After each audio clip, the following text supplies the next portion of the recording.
Talking about fire, a simple little matchstick like this little matchstick, not much of a head left there anyway, it can consume 1,000 hectares,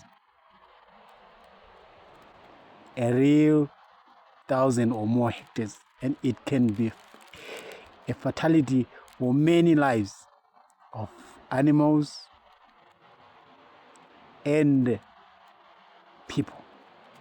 A single little matchstick like this. Anyway, what is fire? A fire is almost like a living being. In fact, it is living because a fire requires oxygen, the air, that is the same air that we breathe. A fire requires food. This is the debris. These are the pine needles and pine cones and the grasses that are there. These grasses, the litter, that fire that requires for it to burn. And a fire requires heat, temperature. On a very hot day, a fire burns very fast. On a cold day, burns slowly. A fire needs temperature.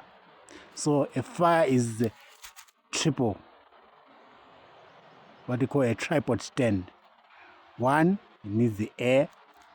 Two, it needs the food, that is the debris, if it is paper, if it is wood, if it is oil, anything that is combustible.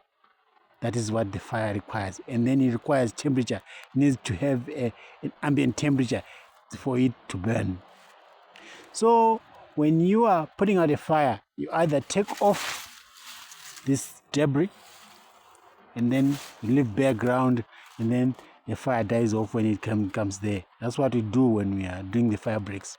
We do the scuffling, we take out the grasses, we take out this debris, and then we leave it bare. So when the fire comes there, it has nothing to feed on, then it dies.